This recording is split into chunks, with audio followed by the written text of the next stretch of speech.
This show is brought to you by Safety FM. The problem in safety isn't deviation, it's complexity. Health and safety has gone mad.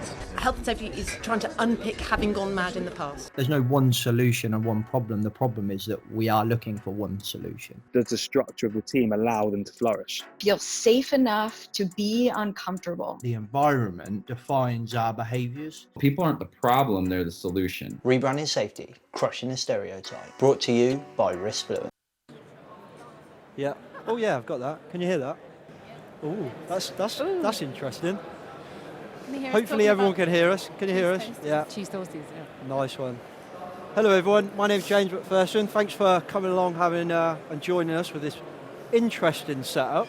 So make sure you keep these on. We're going to have a chat about safety and its identity crisis. If you don't know me, I'm James MacPherson from a company called Risk.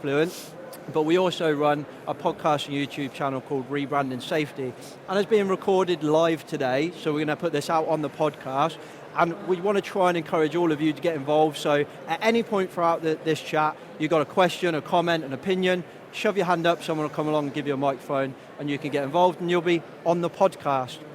Joining me today, we've got Elisa Lynch from K4 Consultancy, Simon Cassin from Ouch Training, and Steph Camm from CBRE. We are going to do something slightly different. We have 4 questions. If you follow me on LinkedIn, you'd have seen them this morning. We have 4 questions.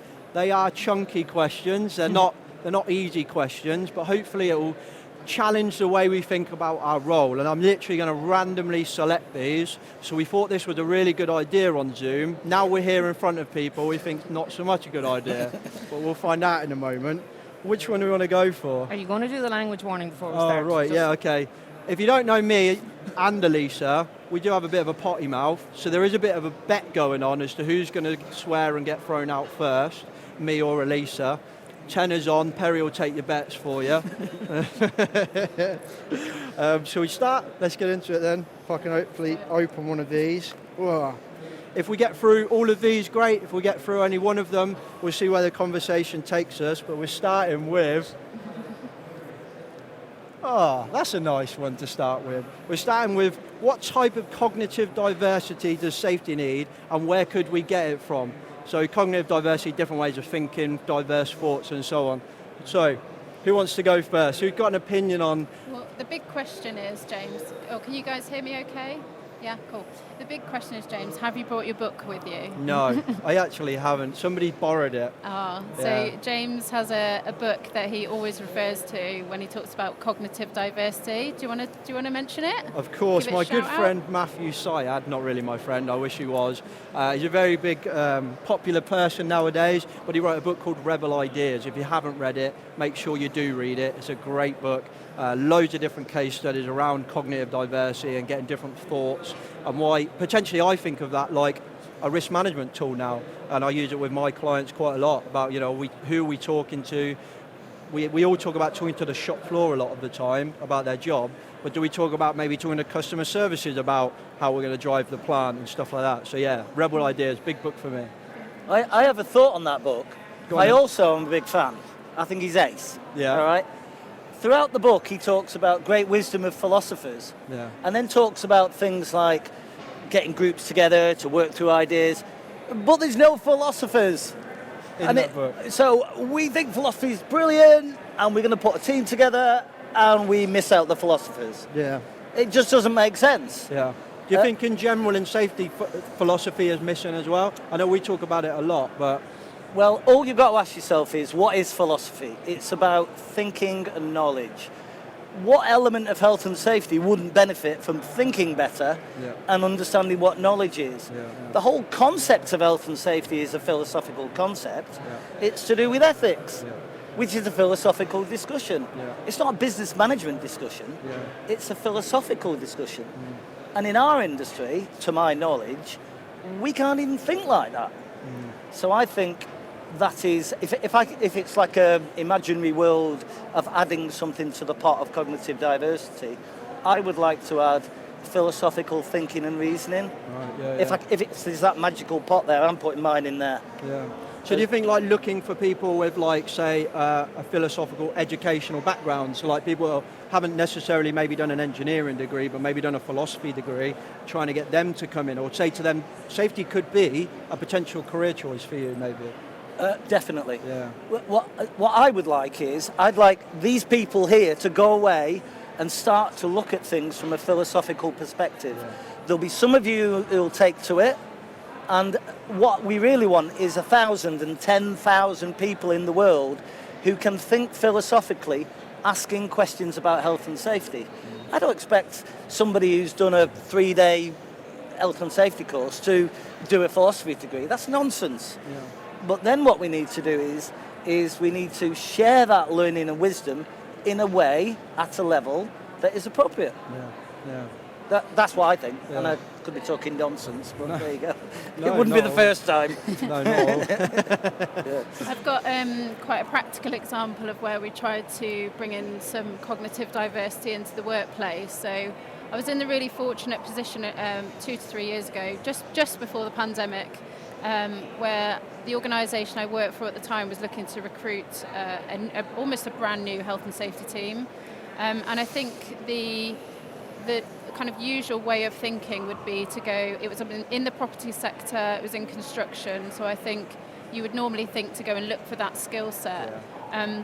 But what we did is we were given that freedom to really think differently, and we did employ somebody from the pharmaceutical industry, somebody from highways, somebody from a construction background to add that knowledge in.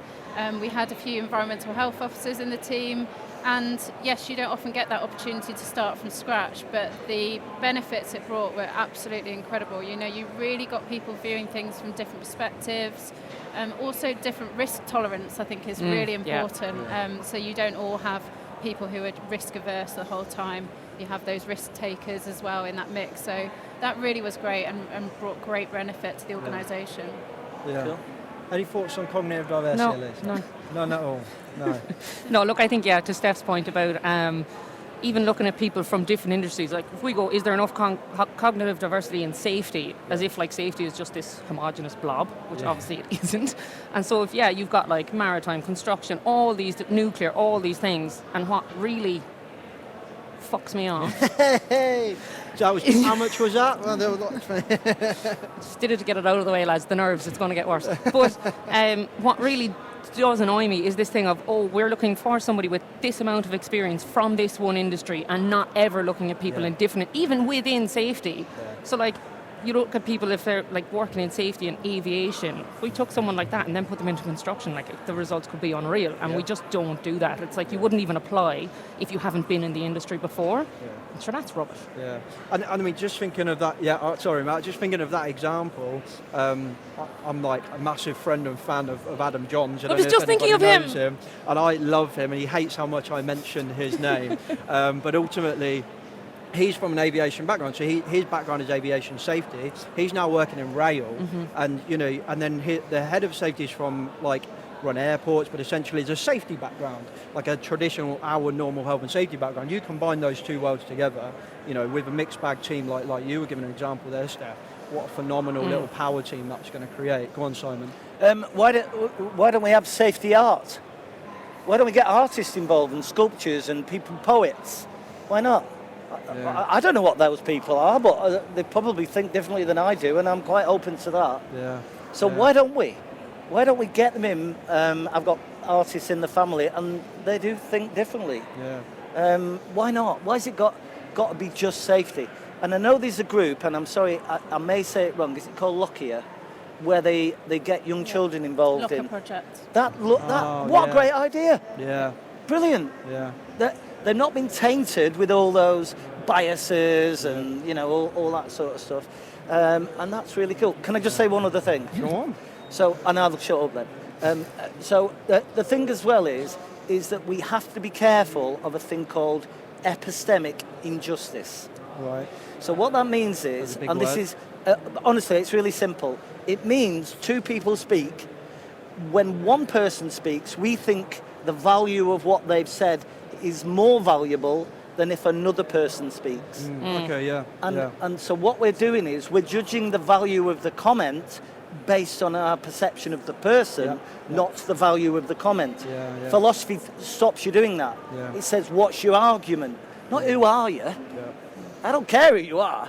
Give me your argument. And you can really apply that to safety, especially if, Definitely. like, you know, people on the shop floor or whatever, and it's like, oh, well, you're not safety, so it's like, you're doing the fucking job. Obviously, I want to take your opinion, like, is the most important opinion. But And that kind of ties quite closely to something that's really popular now, Ryan, like psychological safety. Like, again, coming back to Rebel Ideas book, but like, there's a really good, you can just Google it, Rebel Ideas, and you go onto images, and you'll see like a blue box, and then loads of different blue boxes. And it gives an example there of like a team of rebels, but with no framework, nothing to achieve, and it's just a mess. Then you've got a team of rebels that really are not in a kind of psychologically safe environment, maybe like a really overpowering leader. They just become clones, so they stop being cognitively diverse and so on. So like, to your point, we need to also create psychological safety where we feel comfortable to challenge and bring up ideas, but then also not have that hierarchical kind of like, my idea is not as good as you because I'm not chartered, for example, and you are.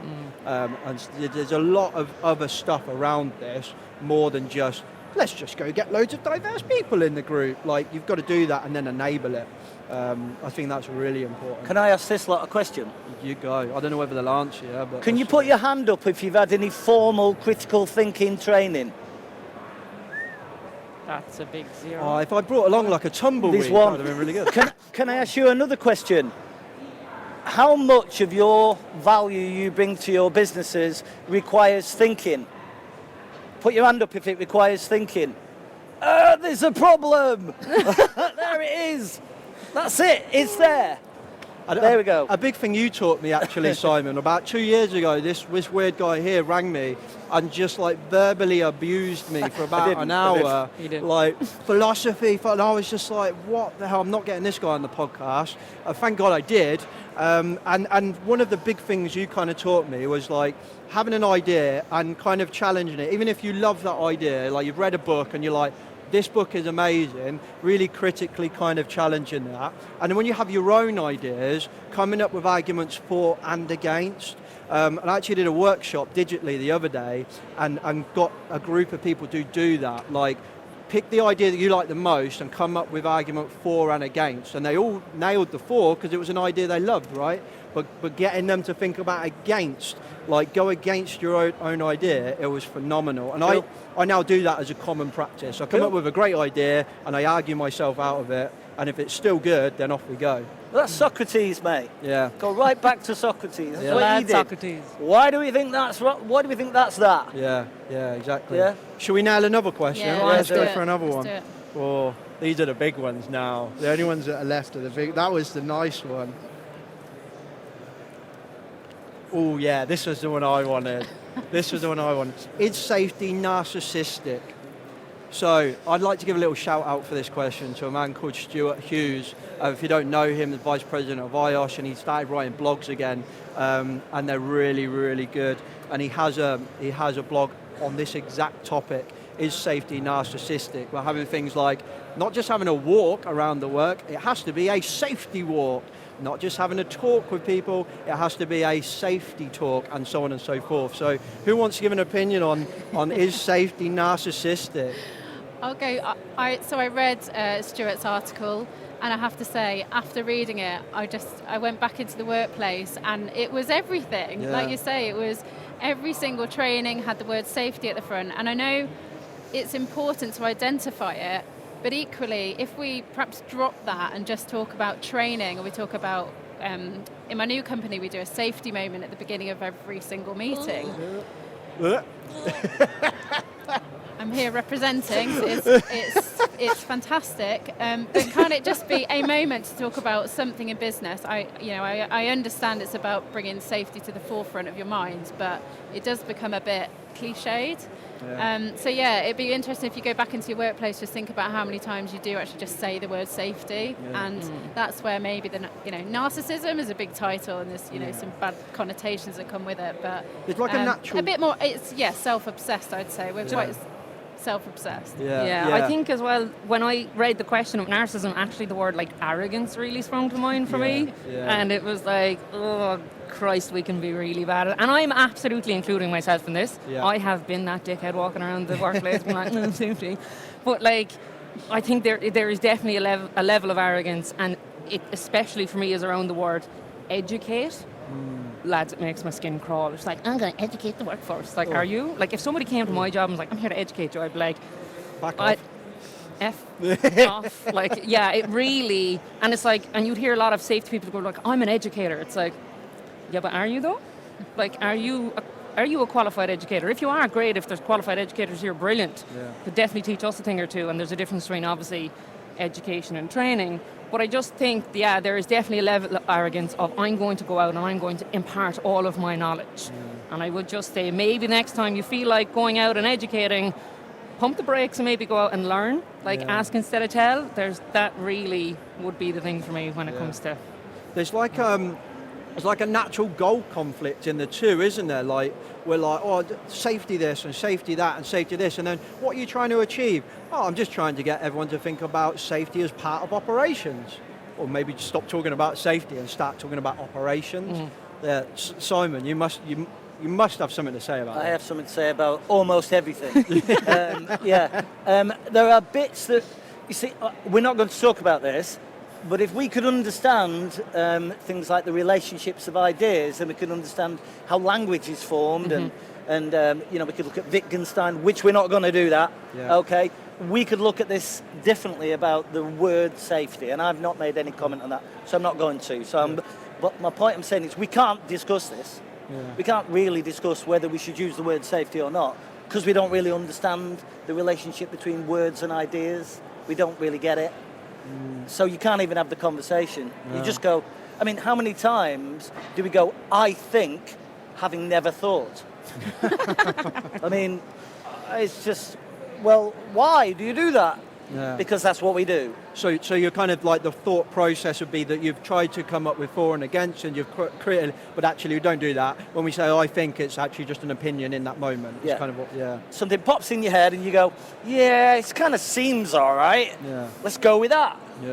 So the bit that might be relevant to this is a concept called intellectual humility, which I know we've talked about before. So that's really cool. It's a really interesting idea. And what I like about it as well is, because I've done a little bit of study in psychology as well, I did whatever, and it's the relationship between philosophy and psychology, which I think is brilliant. Okay, and basically it says these different types. But if we look at the doxastic, if anyone's writing it down, D-O-X, no one's writing it down, mate. I see chap nothing. is. Oh, he is actually. Doxastic. What a mate. Okay, this is the doxastic view We'll get the notes of off you after. intellectual humility. And basically it says this, that can we get the balance where we understand, okay, that what we think we know is as important as we think it is. Okay, and actually look at our depth of knowledge. So, how much do we know, and what we do know, how valuable is it? Now, if we could do that, it would be in some way an antidote to being narcissistic. Kind of overlapping on one of the other topics that are in here. I think they're two very close topics here. And there's something you said there, like, is what we think as important as what we think it is? Is safety as important as what we think it is? There is no time. We don't have enough time. This is limited. Is it your first priority, James? Well, that's what I mean, right? So we talk about safety first a lot of the time. That feels... Gives me the ick. I'm not going to lie, lads. For me, that's a bit ick when I feel that. But I understand the notion of it. I understand what they're trying to say, but I just feel like, is it first? Can it ever really be first? But it's a lot. So we're talking about all of this stuff, a critical thinking. Like, let's bring it back to what we're actually trying to do in a job. One, do we know what we're trying to do? What is safety? What are we actually trying to achieve? Or what is health and safety? And in the wider context of the business, is it that important? Is it? And I'm not saying it is or isn't, because there might be some people who be like, hang on a minute, what we're talking about actually accepting that we're hurting people. But like critically, can we ask ourselves that question? How important are we? I've worked for quite a few businesses and not one of them had safety on the board, so clearly the business doesn't see it as that important. That sounds very narcissistic. Do you think you should be on the board just because you're in safety? I'm just asking the question. So you want to move on? Do you want to throw the question out there, or? See what the crew think. Come on. So, Come on. is safety, has anyone got an opinion on how important safety is, or safety being first? Is it first? Raise your hand if you think safety should be the first priority of the organisation. One, two, three. I feel like really bad for doing this now. Four. Because because we already if I was that slammed it. person, I feel really bad. We did that the wrong way around. I mean, why, if you don't mind, why do you think it comes first over everything else in the organisation? Bear in mind, there's no right or wrong. Okay, but on the first principle, dead and sick workers make no progress. Oh, okay. Like that. Fair point. Yeah. Anyone else who raised their hand want to say why we think it's first? 5, 4, 3, 2, 1. No, Grant, thank you very much. Essentially, like, I get the notion of it. I mean, I don't know if anyone else wants to come in on this. I understand it, and I think that's a really good point. If they're not at work because they've lost a leg or they're ill, we're not getting anything out of them. And I've said a lot of times, safety is just efficient. It's good business, right? But like, is it more important? I suppose that's a better question. Is it more important? Not as important. Is it more important than accounts, branding, marketing, and so on? Yeah. I've had a CEO at a previous company, and he said that phrase to me a few times. Safety first. Safety is our number one priority. And I think it's just a well-known phrase that trips off the tongue. And I don't think he meant any harm by it. But when I just said to him, well, why? Tell me what that means. Tell me what that means to you. Tell me what it means to the organisation. He really had to stop and think, because he couldn't really answer the question other than, yes, we don't want anyone injured, but he couldn't tell me why he felt it was the priority over having a successful business. Yeah. And then we discussed, safety is the kind of the how you have a successful business, but maybe not the why. Yeah. I think if we think about, like, how much of a massive fan I am of Carsten Busch. Yeah. But if fanboy. Huge, like bigger than Matthew Syed. But if we were to take his kind of notion of culture and how culture builds and how we kind of design the culture that we want, think about as well Dave Snowden, who's a big kind of, academic type person. And they kind of talk about culture being like a development over time of our interactions, right? So that means that every single time, if we say safety first, every single time we have an interaction where safety is not first, that's a vote against that notion. Yeah. So it just devalues it every single time. So I'm not saying it is or isn't first. What I'm saying is let's just not say it, and let's just run a business. Just do it. And let's just do it, right? And not be a platitude, which I think is quite nice to move on to another one, because we might be talking about platitudes in a minute. We might not. Elisa's very nervous about one of the questions that are in here, which is her question. It's not my question. As well. I'm not answering it. I really want it to come out because it is a clanger of a question. Oh, you're so lucky. You're so lucky. So we just spoke about platitudes, so this is a nice segue. Is safety powered by platitudes, essentially? Have we got way too many platitudes? Do we do as much evidence-based stuff as we think we do? Evidence for me could be case studies, legal case studies, actually looking at what the judge's decision is, or the scientific side. Group of scientists gone out and said, we've done loads of research and this works and this doesn't.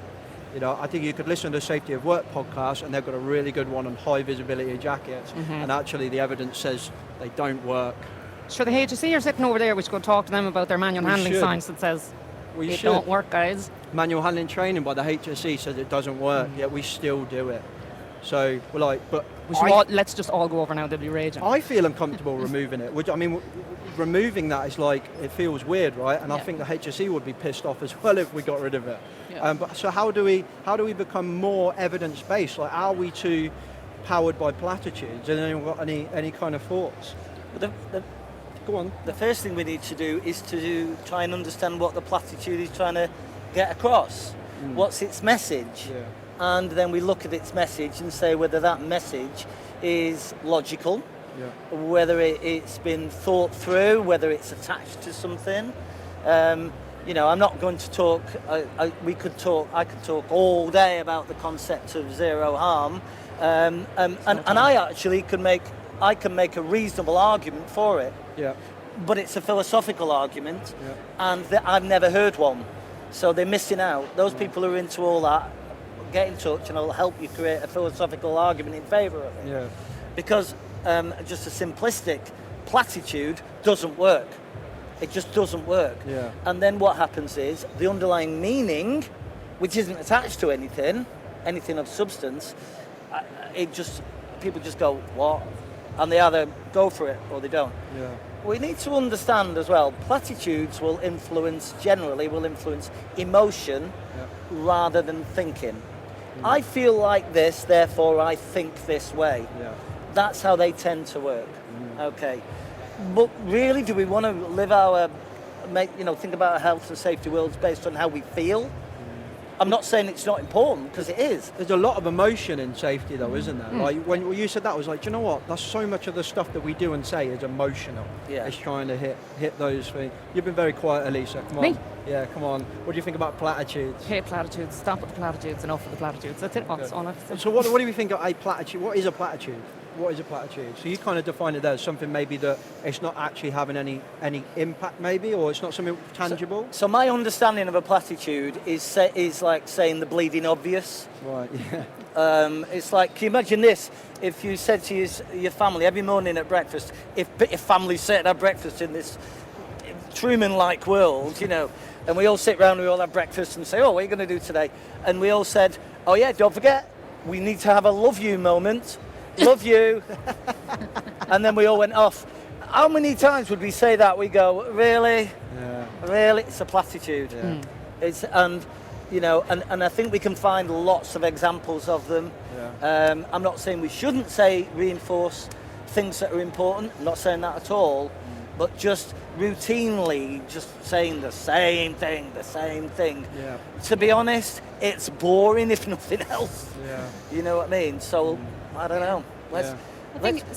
Sorry. I was just going to add. I was just going to say, I think it's about finding those messages that you do repeat on a daily basis, or you do repeat on a weekly, monthly basis, and just put some emotion into it, make it real, link it to something that's really happened, and make it realistic. Yeah. And then I think it hits home to that person, and the message feels like you mean it.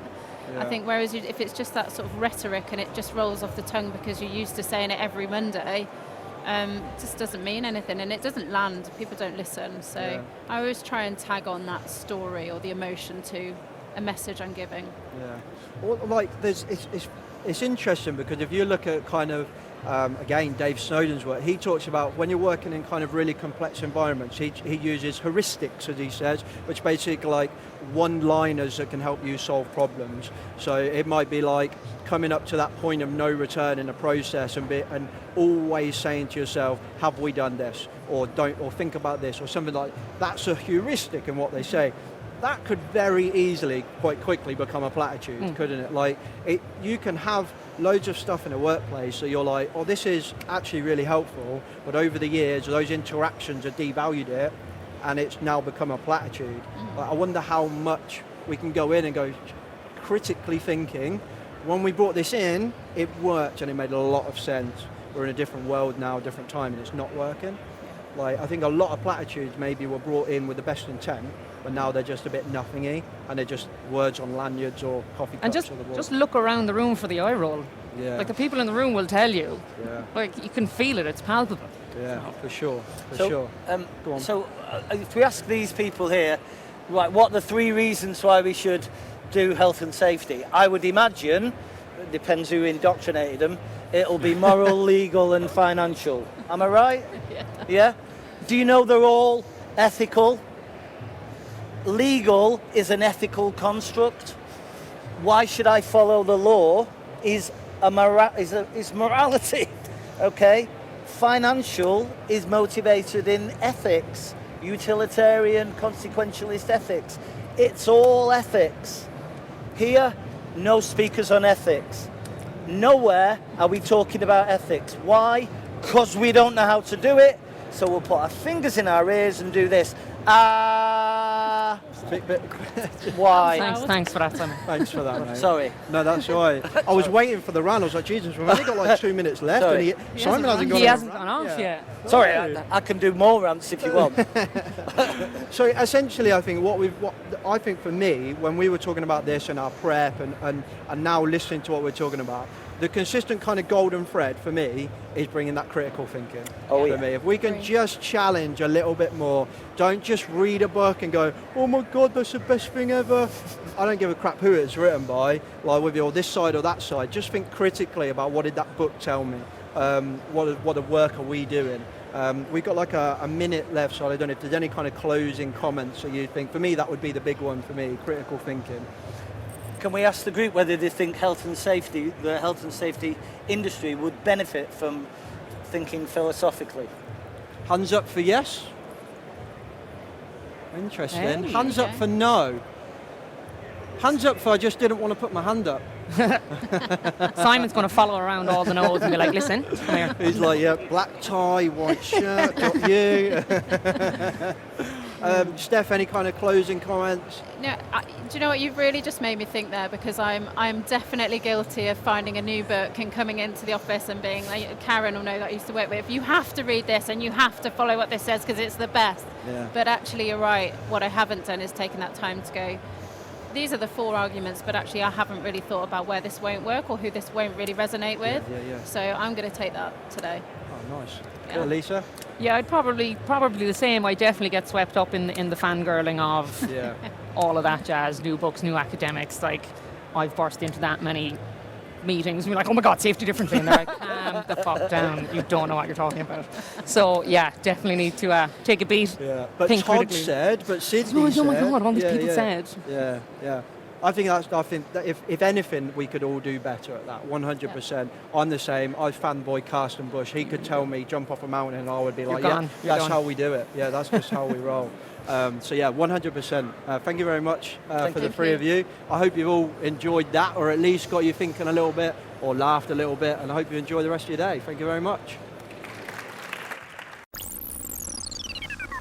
The views and opinions expressed in this podcast are those of the host and its guests and do not necessarily reflect the position of the companies. Examples of analysis discussed within this podcast are examples only based on limited and dated open source information and should not be utilised in real life as the only solution available. Assumptions made within this analysis are not reflective of the position of the companies. No part of this podcast may be reproduced, stored or transmitted in any form or by any means, mechanical, electronic or otherwise, without prior written permission from James MacPherson.